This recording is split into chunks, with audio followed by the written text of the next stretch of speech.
وہ جواب کے ساتھ سوالیہ نظروں سے دیکھنے لگی۔ 1 ہفتہ یعنی 7 دن۔ آزر نے حیرت کا اظہار کیا، پھر اچانک اس کی آنکھوں میں جھانک کر دھیرے سے بولا، اور میں تمہیں آج دیکھ رہا ہوں۔ کچھ کہنے کی کوشش میں اس کے ہونٹ نیم واہ ہو کر رہ گئے، کیونکہ آزر کی آنکھوں سے چھلکتے جذبوں نے اس کی قوت گویائی چھین لی تھی۔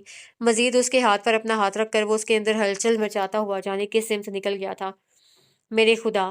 وہ اپنی دھڑکنوں پر قابو پانے کی کوشش کرنے لگی اور ابھی کامیاب نہیں ہوئی تھی کہ انیلا آ گئی۔ ہائے، تم یہاں بیٹھی ہو اور وہ آزر بھائی کہاں ہیں؟ پتہ نہیں۔ اسے نظریں چرا کر لالمی کا اظہار کیا تو انیلا ناراضگی سے کہنے لگی، عجیب ہے، آزر بھائی بھی ذرا سی دیر میں موڈ بدل جاتا ہے ان کا، حالانکہ خود کہا تھا انہوں نے کہ چند تصویریں بچی ہیں، تم لوگ آ جاؤ، اور دیکھو خود ہی غائب بھی ہو گئے۔ وہ کیا کہتی خاموشی سے دیکھتی رہی تو انیلا جانے کیا سمجھی فوراً معذرت کرتے ہوئے بولی، سوری، میں تم پر ناراض نہیں ہو رہی، چلو اٹھو سوتے ہیں۔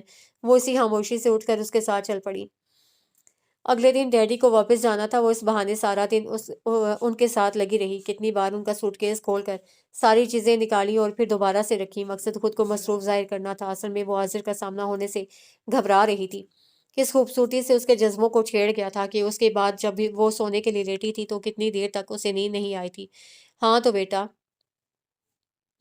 پھر آپ کا کب تک یہاں رہنے کا پروگرام ہے؟ جانے سے پہلے ڈیڈی نے اسے پوچھا تو وہ شوبی کو دیکھ کر شرارت سے بولی، جب تک یہاں کا موسم خوشگوار رہے گا۔ پھر تو تم سارا وقت اسی چکر میں رہو گی کہ ایک دن سامان باندھو گی اور دوسرے دن کھولو گی، کیونکہ یہاں ہر روز موسم بدلتا ہے، عدیلہ نے کہا تو پھپھو سے ٹوک کر ڈیڈی سے کہنے لگی، فکر کیوں کرتے ہو، اپنے ہی گھر میں ہے، اتنی جلدی میں اسے نہیں بھیجوں گی۔ وہ تو ٹھیک ہے آپا، لیکن اس کی ماں کو تم سمجھا دینا، پھپھو نے بات ختم کرتے ہوئے کہا۔ چلو شوبی، سامان گاڑی میں رکھو، فلائٹ کا ٹائم ہو رہا ہے۔ اوکے بیٹا۔ ڈیڈی نے اسے ایک بازو کے ہلکے میں لے لیا تو وہ آہستہ سے بولی، ممی سے کہہ دیجیے گا میں جلدی آؤں گی۔ ڈیڈی نے مسکرا کر اس کی پیشانی چومی، پھر پھپھو سے مل کر عازر کے ساتھ باہر نکل گئے تو وہ انیلا کے ساتھ لان میں آ بیٹھی۔ شام ابھی پوری طرح نہیں اتری تھی اور بادلوں کی وجہ سے دھوپ بھی نہیں تھی، اس لیے سپہر پر شام کا گمان ہو رہا تھا۔ سجیلا آپی کے جانے سے گھر سونا ہو گیا ہے، انیلا چاروں اور نظریں دوڑا کر کہنے لگی، وہ تو شکر ہے تم موجود ہو، ورنہ میں بہت زیادہ محسوس کرتی۔ ویسے تمہاری کیا مصروفیات ہیں؟ میں انگلش میں ماسٹرز کر رہی ہوں، بس یونیورسٹی جانا ہوتا ہے، اس کے علاوہ اور کہیں نہیں۔ کبھی کبھار امی خالہ یا ماموں کے گھر لے جاتی ہیں۔ انیلا کے بتانے پر اسے بھی یاد آ گیا، فوراً بولی، ہاں مجھے بھی اپنی خالہ اور ماموں سے ملنا ہے۔ ابھی تو یہیں ہو، اطمینان سے جانا کسی دن، انیلا نے کہا۔ تبھی لابی کا دروازہ کھول کر پھپھو نے اسے پکار کر اس کے فون کا بتایا تو وہ اٹھتے ہوئے بولی، میں ابھی آتی ہوں، یا اگر تم اندر چلنا چاہو تو۔ نہیں، یہی ٹھیک ہے، تم جاؤ، فون اٹینڈ کرو، وہ کہہ کر اوپر بادلوں کی آنکھ مچولی دیکھنے لگی۔ کچھ سرمئی کچھ سفید بادل ایک دوسرے کا تعاقب کرتے ہوئے بڑے بھلے لگ رہے تھے۔ اس کی نظریں دور تک ان کے ساتھ سفر کرتی رہیں، پھر جب گردن میں درد ہونے لگا تب اس نے سر نیچے کیا اور ایک ہاتھ سے پہلے ذرا سا گردن کو دبایا، پھر اندر جانے کے خیال سے کھڑی ہوئی تو باڑ کے اس طرف لہراتی سفید چادر نے اس کی توجہ کھینچ لی۔ اس کے ساتھ ہی اسے اس رات کا واقعہ یاد آیا جب اس کا دوپٹہ الجھ گیا تھا اور بالکل غیر ارادی طور پر وہ دھیرے دھیرے اس طرف بڑھنے لگی۔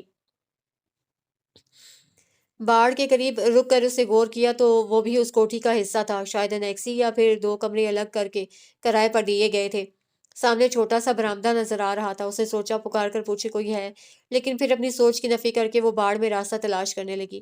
چند قدم آگے آتے ہی راستہ مل گیا تو اسے بس ایک لہجہ کو سوچا، پھر اس راستے سے نکل کر برآمدے میں آئی اور بند دروازے پر ہلکی سی دستک دے ڈالی۔ آ رہی ہوں، اندر سے کسی عورت کی آواز آئی تو وہ اور مطمئن ہو گئی۔ چند لمحوں بعد دروازہ کھلا اور ایک ادھیڑ عمر عورت اسے دیکھتے ہی کچھ خائف سی ہو کر بولی، کون ہو تم؟ نیہا۔ وہ مسکرائی، اندر آ جاؤں؟ ہاں، لیکن تم آئی کہاں سے ہو؟ خاتون کی گھبراہٹ وہ سمجھ نہیں پا رہی تھی، جب ہی اطمینان سے باڑ کی طرف اشارہ کر کے بولی، وہاں سے۔ اس کے ساتھ ہی اندر داخل ہو کر کمرے کا جائزہ لینے لگی۔ 2 فولڈنگ پلنگ، ایک اس دیوار کے ساتھ، دوسرا اس دیوار کے ساتھ، درمیان میں ایک میز جس پر چند کتابیں رکھی تھیں، اور مغربی دیوار کے ساتھ ریک میں بے شمار کتابیں، فائلیں اور جانے کیا کچھ۔ اس نے نظریں ہٹا کر اسے کچھ اور دیکھنا چاہا، لیکن کچھ نہیں تھا۔ تب خاتون کی طرف متوجہ ہو کر وہ یوں ہی کہہ گئی، یہ آپ کا گھر ہے؟ نہیں، تم کون ہو؟ انہوں نے مختصر جواب کے ساتھ پوچھا تو وہ ایک پلنگ کے کنارے قدرے تکلف سے بیٹھتے ہوئے بولی، میں انیلا کی ماموزاد ہوں۔ انیلا کو تو جانتی ہوں گی آپ۔ خاتون نے اس بات میں سر ہلانے پر اکتفا کیا۔ پھر آپ آئیں کیوں نہیں؟ میرا مطلب ہے سجیلا آپی کی شادی میں۔ بڑے لوگوں کی شادی میں ہمارا کیا کام؟ خاتون غالباً بے اختیار بولی تھیں، جب بھی گھبرا گئیں پھر اپنے آپ وضاحت کرنے لگی، انہوں نے تو بلایا تھا بہت اصرار سے، لیکن میری طبیعت ٹھیک نہیں تھی، بہت تیز بخار ہو گیا تھا، اس لیے نہیں جا سکی۔ چلیے اب آئیے گا، وہ کہتی ہوئی اٹھ کھڑی ہوئی، پھر جاتے جاتے رک کر پوچھنے لگی، آپ یہاں اکیلی رہتی ہیں؟ نہیں، میرا بات ان کے ہونٹوں میں تھی کہ اس کے عقب سے کسی نے انہیں پکارا، اماں۔ وہ بے اختیار پلٹی اور پھر قدرے سہم کر الٹے قدموں دھیرے دھیرے پیچھے ہٹنے لگی، کیونکہ دروازے میں سادہ وہ پیشانی پر شکنے لیے انتہائی ناگواری سے اسے دیکھ رہا تھا۔ یہ عاذر کی ماموں زاد ہے۔ اماں نے اس خیال سے فوراً تعارف کرایا کہ کہیں وہ کچھ الٹا سیدھا نہ بولتے، اور وہ کچھ بولا تو نہیں، لیکن ہاتھ سے جارحانہ انداز میں اس دروازے سے ہٹ کر سامنے والے دروازے سے نکل کر جانے کہاں قائم ہو گیا۔ تو اماں عاجزی سے بولی، تم جاؤ بیٹی، اور آئندہ اس طرف نہیں آنا۔ وہ پوچھنا چاہتی تھی کیوں، لیکن اس کے دوبارہ آ جانے کے خیال نے رکنے ہی نہیں دیا۔ تیز قدموں سے باہر نکلی، پھر بھاگتی ہوئی باہر پھلانگ کر اس طرف آئی تو اس کا دل بہت بری طرح دھڑک رہا تھا۔ کچھ دیر وہیں رک کر خود پر قابو پایا، پھر اندر آئی تو انیلا کچن میں سے اسے دیکھ کر کہنے لگی، میں نے سوچا چائے ہی بنا لوں، میں بس ابھی لے کر آ رہی تھی۔ چلو یہاں لے آؤ۔ وہ لاؤنج میں ہی صوفے پر رہ گئی اور اپنا دھیان بٹانے کی غرض سے ریموٹ اٹھا کر ٹی وی آن کر دیا۔ کوئی سندھی پروگرام تھا، وہ نہ سمجھنے کے باوجود نظریں جما کر بیٹھ گئی۔ انیلا چائے لے کر آئی اور ایک کپ اسے تھما کر بیٹھی تو ٹی وی دیکھ کر بے ساختہ ہنسے ہوئے بولی، تم واقعی شہداد کورٹ سے آئی لگتی ہو۔ اس نے ٹھیک سے سنا نہیں، جب ہی مسکرا کر رہ گئی تھی۔ پھر اگلے روز سے اس گھر کی اپنی روٹین شروع ہو گئی۔ صبح ناشتے کے بعد سب سے پہلے انیلا یونیورسٹی کے لیے نکلتی، اس کے کچھ دیر بعد شوبی، پھر انکل اور عاذر 10 بجے کے قریب ایک ساتھ جاتے تھے، تو دوپہر تک وہ ایک طرح سے اکیلی ہی ہو جاتی تھی، کیونکہ سارا وقت پھپھو کے ساتھ تو نہیں لگی رہ سکتی تھی، بس کچن کے کاموں میں ان کا ہاتھ بٹا دیتی۔ اس کے بعد اس کمرے سے اس کمرے میں جھانکتی پھرتی۔ یوں چند دنوں میں ہی میں وہ بور ہو گئی، حالانکہ گھر جانے کا کہتی تو شوبی کسی کام کا بہانہ کر کے کہیں نکل جاتا، اور عاذر کو تو آفس میں سے آنے میں ہی بہت دیر ہو جاتی تھی، کیونکہ اس نے اور انکل نے ابھی چند مہینے پہلے اپنا بزنس شروع کیا تھا۔ بہرحال کچھ دن تو اس نے خود ہی عاذر سے کہنے سے گریز کیا کہ وہ تھکا ہارا آتا ہے، پھر کہاں اسے لے کر جائے گا، لیکن جب شوبی کسی طرح ہاتھ نہیں آیا تب مجبوراً اسے عاذر سے ہی کہنا پڑا۔ اس وقت کھانے کے بعد وہ حسب عادت کچھ دیر ٹہلنے کی غرض سے لان کی طرف نکلا تھا، اور وہ اسی انتظار میں تھی، اس کے پیچھے چلی آئی، عاذر بھائی مجھے اپنی خالہ کے گھر جانا ہے، اس نے کہا تو وہ رک کر اسے یوں دیکھنے لگا جیسے سمجھنے کی کوشش کر رہا ہو کہ آیا وہ اطلاع دے رہی ہے یا اجازت طلب کر رہی ہے، جبکہ یہ دونوں باتیں نہیں تھیں۔ بتائیں نا کیسے جاؤں؟ وہ اس کے دیکھنے پر سے الجھ کر بولی، تو وہ چونک کر اپنے قیاس پر ذرا سا ہنسا، پھر کہنے لگا، شوبی سے کہو وہ لے جائے گا، اس سے تو میں کہہ کر تھک گئی ہوں، آپ لے جائیں نا۔ میں اس نے ایک لہجہ رک کر سوچا، پھر وہی ٹالنے والا انداز، ہاں لے جاؤں گا کسی دن، کسی دن کرتے کرتے تو ناروے پہنچ جاؤں گی، اور اگر ایسا ہوا تو ممی مجھے بہت ڈانٹیں گی کہ میں اپنے ننیال والوں سے نہیں ملی۔ وہ اسے چھو کر بولی، پھر کیا کیا جائے؟ تم اپنی خالہ کو فون کر کے یہاں کیوں نہیں بلاتی؟ عاذر کا مشورہ اسے بالکل پسند نہیں آیا۔ نہیں، یہ بہت بری بات ہے، میں اتنے دنوں سے آئی ہوئی ہوں، مجھے خود ان کے پاس جانا چاہیے، یہ کوئی ضروری تو نہیں ہے۔ خیر اگر تم ایسا سمجھتی ہو تو میں کل آفس سے جلدی آنے کی کوشش کروں گا، بلکہ تم تیار رہنا، میں کل ضرور تمہیں لے جاؤں گا۔ اس کے یقین دلانے پر وہ ایک دم خوش ہو گئی۔ تھینک یو عاذر بھائی۔ اس کے بھائی کہنے پر اسے برا سا منہ بنایا، پھر انگلی سے اندر کی طرف اشارہ کر کے روب سے بولا، چلو اندر جاؤ۔ ڈانٹ کیوں رہے ہیں؟ وہ خائف نظروں سے اسے دیکھتی ہوئی بھاگ کھڑی ہوئی تھی۔ اس کا ارادہ حالانکہ گھر کچھ دن رہنے کا تھا، اس لیے اگلے دن سب کے جاتے ہی اس سے پہلے اپنا بیگ تیار کیا، اس کے بعد پھپھو کے پاس آ کر بیٹھی اور انہیں بتایا کہ شام میں عاذر کے ساتھ خالہ کے گھر جائے گی، تو پھپھو کچھ حیرت سے بولی، عاذر کے ساتھ؟ وہ تو بہت دیر میں آتا ہے اور تھکا ہوا بھی ہوتا ہے، تم شوبی کے ساتھ کیوں نہیں چلی جاتی؟ شوبی نہیں لے جا رہا، بس میں عاذر بھائی کے ساتھ ہی جاؤں گی، اور ہاں پھپھو میں کچھ دن وہیں رہوں گی، یہاں تو میں بور ہو گئی ہوں۔ ہائے پھپھو کے پاس تمہارا دل نہیں لگتا؟ پھپھو نے فوراً ٹوکا تو وہ ان کے گلے میں باہیں ڈالتے ہوئے بولی، یہ بات نہیں ہے پھپھو، سب کے جانے کے بعد جو اتنی خاموشی چھا جاتی ہے اس سے میں بور ہوتی ہوں، پھر کسی کے پاس فرصت ہی نہیں ہے جو مجھے کہیں گھمانے لے جائے۔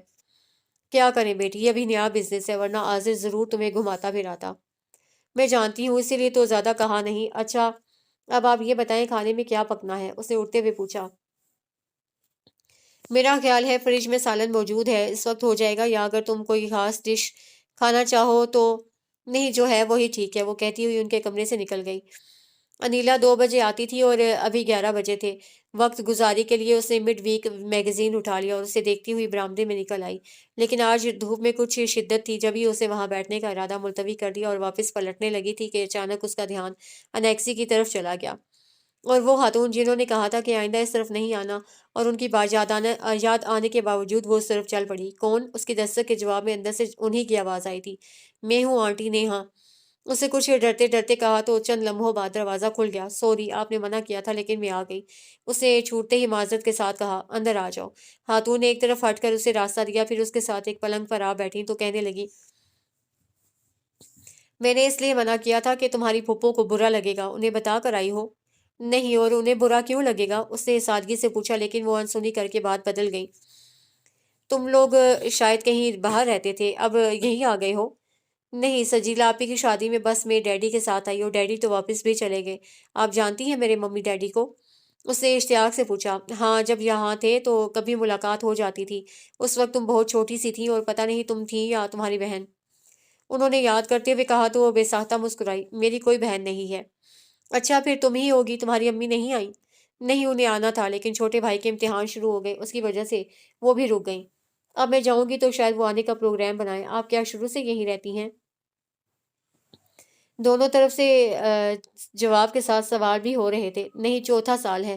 شوہر کے انتقال کے بعد کوئی ٹھکانہ نہیں تھا۔ مہربانی ہے سلیمان بھائی کی، جو سر چھپانے کو جگہ دے دی، انہوں نے آہ بھر کر کہا۔ تو اس نے کچھ دیر رک کر پوچھا، آپ رشتے دار ہیں انکل کی؟ میرے جیٹھ ہیں یہ۔ جیٹھ؟ سمجھتی ہو میرے شوہر کے بڑے بھائی، تمہاری پھوپھو میری جیٹھانی ہیں۔ انہوں نے پورا رشتہ سمجھایا تو وہ حیران ہو کر بولی، یعنی آپ انیلا کی چچی ہیں؟ ہاں، چچی چچی ہوں۔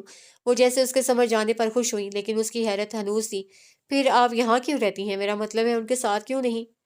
یہ ساتھ ہی تو ہے، ایک ہی گھر ہے نا۔ وہ جانے کیوں بوکھلا گئی تھی۔ تم یہ بات ادھر نہیں کہنا، بس سمجھو ہم ساتھ رہتے ہیں۔ آپ کی باتیں میری سمجھ میں نہیں آ رہی۔ اس نے الجھ کر نفی میں سر ہلایا، پھر اپنے آپ کہنے لگی، یہ ساتھ تو نہیں ہے، نہ ادھر سے کوئی یہاں آتا ہے نہ آپ ادھر جاتی ہیں۔ سجیلا آپی کی شادی میں بھی نہیں گئی؟ اچھا، آپ سمجھی، پھپھو کے ساتھ آپ کی لڑائی ہوگی؟ نہیں بیٹی، میری کسی کے ساتھ لڑائی نہیں ہے، میں قسمت کی ماری کہاں کسی سے لڑ سکتی ہوں۔ اچھا تم بیٹھو، میں تمہارے لیے شربت بنا لاتی ہوں۔ وہ اس موضوع سے ہٹنے کی خاطر اٹھنے لگی تھی کہ اس نے روک دیا۔ نہیں پلیز، آپ کوئی تکلف نہیں کریں، میں بس جا رہی ہوں، پھر آؤں گی۔ ہے؟ اس کی دوبارہ آمد پر پریشانی کا بے ساختہ اظہار تھا، لیکن پھر فوراً سنبھل کر بولی، ہاں ہاں، کیوں نہیں، ضرور آنا۔ آج تو میں اپنی خالہ کے گھر جا رہی ہوں، کچھ دن بعد آؤں گی، وہ کہتی ہوئی اٹھ کھڑی ہوئی اور یہ سوچتی ہوئی آئی کہ پھپھو سے ان کے بارے میں پوچھے گی، لیکن پھپھو کے پاس پڑوس کی کوئی خاتون موجود تھیں جن کی وجہ سے اس کا دھیان ہٹ گیا، اور دوبارہ یاد اس وقت آیا جب وہ عاذر کے ساتھ خالہ کے گھر جا رہی تھی۔ عاذر بھائی، وہ آپ کی چچی جان آپ لوگوں کے ساتھ کیوں نہیں رہتی؟ اس کے پوچھنے پر عاذر نے چونک کر اسے دیکھا، پھر قدرے ناگواری سے پوچھنے لگا، تم نے انہیں کہاں دیکھ لیا ہے؟ انیکسی میں آج گئی تھی ان کے پاس، وہ سادگی سے بتا کر ان کی تعریف کرنے لگی۔ وہ بہت اچھی اور محبت کرنے والی خاتون ہے۔ اور اور کون تھا وہاں؟ عاذر کی ناگواری ہنوز تھی، اور وہ پتہ نہیں کہ سمجھ رہی تھی یا قصدن نظر انداز کر رہی تھی۔ کوئی نہیں، اکیلی تھی۔ میں کافی دیر ان کے پاس بیٹھی، وہ ممی ڈیڈی کو بھی جانتی ہیں۔ عاذر نے پرسوچ انداز میں ہوں کی آواز نکالی۔ آپ نے میری بات کا جواب نہیں دیا۔ وہ آپ کے ساتھ کیوں نہیں رہتی؟ پھپھو بھی اکیلی ہوتی ہیں اور وہ بھی دونوں ساتھ رہیں گی تو؟ نہیں رہنا چاہتی وہ ہمارے ساتھ، ضبط کرتے کرتے بھی وہ غصے سے بولا۔ چھوٹے گھر کی ہے نا، بہت شوق ہے انہیں مظلوم بننے کا، سب کی ہمدردیاں سمیٹنا چاہتی ہیں، اسی لیے نیکسی میں پڑی ہیں تاکہ سب سے کہہ سکیں کہ ہم نے انہیں کونے میں ڈال دیا۔ نہیں عاذر بھائی، وہ تو اس پر بھی شکر کر رہی تھی کہ انہیں سر چھپانے کو جگہ مل گئی، کہہ رہی تھی مہربانی ہے انکل کی۔ وہ اس کے غصے سے خائف ہو کر بولی تو اسے نخوت سے سر جھٹکا۔ پہلے پہل ایسی ہی باتیں کرتی ہیں، پھر اپنی قسمت کا رونا روتی ہیں، بہت چالاک عورت ہے۔ اور ان کا انتہائی بدتمیز اور بد مزاج بیٹا غائر احمد، وہ تو اس چکر میں ہے کہ ہم سب کو نکال کر سارے گھر پر قبضہ کر لے۔ وہ ونڈ اسکرین پر نظریں جمائے زہر خوند سے بول رہا تھا۔ ان کا بیٹا؟ اس کی نظروں میں وہ دراز قامت آن سمایا جو اسے دیکھتے ہی خاصے جارحانہ انداز میں دوسرے دروازے سے نکل گیا تھا۔ ہاں، آوارہ بدماش، پتہ نہیں کیا سمجھتا ہے اپنے آپ کو۔ تم ذرا ہوشیار رہنا، اور تمہیں ضرورت کیا تھی اس طرف جانے کی؟ میں تو بس، اس کی سمجھ میں نہیں آیا کیا کہے۔ دوبارہ نہیں جانا، سمجھی؟ اس سے پہلے وہ تنبہ کیا، پھر ایک دم نرم پڑ کر کہنے لگا، میں نہیں چاہتا کہ وہ جٹ تمہارے ساتھ کوئی بدتمیزی کرے، اگر ایسا ہوا تو میں اسے شوٹ کر دوں گا۔ اف، وہ بری طرح سہم گئی۔ میں اب ادھر نہیں جاؤں گی۔ خیر اتنا ڈرنے کی ضرورت نہیں ہے، عاضر کا مقصد پورا ہو چکا تھا جب یہ اس کی طرف دیکھ کر مسکرایا۔ تم میری کزن ہو یا اس سے زیادہ کچھ اور کہوں؟ کیا اور کیا، اس نے بے خیالی میں پوچھا، لیکن جب اس کے ہونٹوں میں دبی معنی خیز مسکراہٹ دیکھی تو اسے پٹا گئی اور فوراً اپنا چہرہ دوسری سمت موڑ لیا۔ اچھا سنو، خالہ کے گھر کتنے دن رہو گی؟ قدرے توقف سے عاضر نے اسے متوجہ کر کے پوچھا۔ پتہ نہیں، میرا مطلب ہے اگر دل لگ گیا تو زیادہ دن، ورنہ… کیا لگ گیا؟ عاضر نے موڑ کاٹنے کے بعد اسے گھورا تو وہ ہنسی دبا کر بولی، دل؟ خبردار جو کہیں اور دل لگایا تو میں بس کل شام میں ہی تمہیں لینے پہنچ جاؤں گا۔ نہیں پلیز، اتنی جلدی نہیں، خالہ بھی مائنڈ کریں گی، مجھے جس روز آنا ہوگا آپ کو فون کر دوں گی۔ اس نے عاجزی سے کہا تو وہ نیم پلیٹ دیکھتے ہوئے بولا، جس روز نہیں، زیادہ سے زیادہ 2 دن۔ پھر ایک گیٹ کے سامنے گاڑی روک کر کہنے لگا، تم فون نہیں کرو گی تب بھی میں آ جاؤں گا، اب اترو، آ گیا تمہاری خالہ کا گھر۔ آپ اندر نہیں چلیں گے؟ اس نے پچھلی نشست سے اپنا بیگ اٹھاتے ہوئے پوچھا تو جواب دینے کے بجائے وہ اس سے پہلے ہی اتر گیا اور جب تک وہ قریب آتی بیل کا بٹن پش کر چکا تھا۔ کچھ دیر بعد ایک 4-5 سال کا بچہ کون کون پوچھتا ہوا آیا اور گیٹ کھول کر باری باری دونوں کو دیکھنے لگا تو وہ اس کے گال چھو کر بولی، مجھے پتا ہے آپ نونی ہو۔ پھر اسے گود میں اٹھا کر عاضر کو اندر چلنے کا اشارہ کرتے ہوئے بولی، یہ احمد بھائی کا بیٹا ہے، ابھی پچھلے مہینے اس کی برتھ ڈے کی تصویریں ہمارے پاس آئی تھی۔ کون ہے نونی؟ خالہ پوچھتی ہوئی دروازے سے نکلی تھی۔ میں ہوں خالہ، نیہا۔ وہ ٹونی کو وہ نونی کو نیچے اتار کر بھاگ کر خالہ سے لپٹ گئی۔ آگے تمہیں خالہ کی یاد اتنے دنوں سے آئی ہوئی ہو؟ خالہ نے اسے بازو میں بھیجنے کے ساتھ پیار بھرا شکوہ بھی کیا، پھر وہیں برآمدے میں بچھے تخت پر اسے اپنے ساتھ لے کر بیٹھی اور بہو کو پکار کر عاضر کے لیے کرسی لانے کو کہا تو وہ فوراً کہنے لگا، نہیں بس میں چلتا ہوں، میں نیہا کو لینے آؤں گا، تب نہ صرف بیٹھوں گا بلکہ چائے بھی پیوں گا۔ نیہا ابھی تو نہیں جائے گی؟ خالہ نے پھر اسے اپنے ساتھ لگا لیا تو وہ اسے ہاتھ ہلاتا ہوا وہیں سے پلٹ گیا۔ یہ تمہاری پھوپھی کا بیٹا تھا؟ خالہ نے پوچھا تو وہ جو اس کے پیچھے دیکھ رہی تھی چونک کر بولی، جی۔ پھر اٹھ کر بھابھی سے گلے ملی اور ان کی گود سے ننھی ہما کو لے کر دوبارہ بیٹھتے ہوئے کہنے لگی، میں بہت دنوں سے آنا چاہ رہی تھی خالہ، لیکن کوئی فارغ ہی نہیں تھا جو مجھے لے کر آتا، ابھی بھی عاضر بھائی آفس چھوڑ کر آئے ہیں۔ لو، تو تم فون کر دیتی، احمد جا کر تمہیں لے آتا۔ میں نے سوچا تھا، لیکن خیر چھوڑے، آ تو گئی ہوں اور مجھے یقین ہے یہاں میں بور نہیں ہوں گی۔ وہ ہما کو گدگدانے لگی اور اس کے ساتھ خود بھی ہنستی چلی گئی۔ خالہ کے گھر واقعی اس کا دل لگ گیا تھا، سارا وقت ہما اور نونی کے ساتھ لگی رہتی، نونی کی باتیں اسے بہت اچھی لگتی تھی، بھابھی بھی اچھے مزاج کی تھی، ہنسمکھ اور ملنسار۔ پھر احمد بھائی روزانہ کہیں نہ کہیں لے جا رہے تھے، حالانکہ وہ بھی آفس سے تھکے ہوئے آتے تھے، بس کچھ دیر آرام کرتے پھر تیار ہو جاتے۔ کلفٹن، ہاکس بے، الادین پارک، ایک ہفتے میں انہوں نے اسے پورا کراچی گھما ڈالا۔ بچوں کے ساتھ تفریح میں اسے بہت مزہ آیا، جب یہ عاضر کو آج ہر روز کل پر ٹالتی رہی۔ اس وقت وہ بھابھی کے کہنے پر کہیں جانے کے لیے تیار ہو رہی تھی کہ پھر عاضر کا فون آ گیا۔ سنو، آج میں کچھ نہیں سنوں گا، بس تم تیار رہو، میں آ رہا ہوں۔ عاضر نے چھوٹتے ہی کہا تو وہ کھلکھلا کر بولی، میں تیار ہوں عاضر بھائی، اور آپ کے پہنچنے سے پہلے یہاں سے نکل بھی چکی ہوں گی۔ کیا مطلب، کس کے ساتھ جا رہی ہو؟ احمد بھائی اور بھابھی کے ساتھ۔ ٹھیک ہے پھر میں گھر پہنچتا ہوں۔ عاضر نے غالباً مطمئن ہو کر سلسلہ منقطع کرنا چاہا تھا کہ وہ فوراً چیخی، ایک منٹ، میں آپ کے گھر نہیں جا رہی، احمد بھائی کہیں اور لے جا رہے ہیں۔ کہیں بھی جاؤ۔ عاضر نے کھٹاک سے فون بند کر دیا تو اس کی ساری شوخی ہوا ہو گئی۔ کچھ دیر وہیں کھڑی سوچتی رہی، پھر بھابھی کے پاس آ کر بولی، سوری بھابھی، میں اب کہیں نہیں جا سکتی۔ کیوں؟ بھابھی نے تعجب سے دیکھا تو وہ نظریں چرا کر کہنے لگی، وہ ابھی انیلا کا فون آیا تھا، پھپھو کی طبیعت ٹھیک نہیں ہے، بس اب میں وہیں جاؤں گی، آپ پلیز مجھے وہیں چھوڑ دیجیے گا، میں جانے سے پہلے پھر آ جاؤں گی۔ میں کیا کہوں، اپنی خالہ سے پوچھو، بھابھی نے کہا تو وہ خالہ کے کمرے کی طرف بڑھ گئی اور پھر ان سے اجازت لے کر ہی نکلی تھی۔ بھابھی اور بچے کیونکہ تیار تھے اس لیے احمد بھائی نے اپنا پروگرام وہی رہنے دیا، بس یہ تھا کہ پہلے اسے پھپھو کے گھر اتار دیا تو اسے سب کو سرسری انداز میں اندر چلنے کو کہا، زیادہ اصرار یوں نہیں کیا کہ پھپھو کی بیماری کا بہانہ کر چکی تھی، اس لیے جب احمد بھائی نے پھر کسی وقت آنے کو کہا تو وہ جلدی سے بولی، ٹھیک ہے پھر خالہ کو بھی لے کر آئیے گا۔ اچھی بات ہے، خدا حافظ۔ احمد بھائی گاڑی بڑھا لے گئے، وہ کچھ دیر رک کر ہاتھ ہلاتی رہی، پھر گیٹ سے اندر داخل ہونے لگی تھی کہ چوکیدار اپنی جگہ سے اٹھ کر بولا، صاحب لوگ نہیں ہیں؟ پھر بیوی لوگ تو ہیں نا، وہ کچھ مگن سے انداز میں کہتی ہوئی اندر آ گئی، لیکن برآمدے سے آگے سب لاک تھا۔ تب اسے چوکیدار کی بات سمجھ میں آئی اور اس کے ساتھ ہی وہ پریشان بھی ہو گئی، پتہ نہیں وہ سب لوگ کہاں گئے تھے اور ان کی واپسی کب تک ہونی تھی۔ وہ سوچتی ہوئی بیگ وہیں برآمدے میں رکھ کر واپس چوکیدار کے پاس آ کر پوچھنے لگی، سنو کہاں گئے ہیں سب لوگ؟ معلوم نہیں، صرف چوکیداری کرتا، جانے آنے کا نہیں پوچھتا۔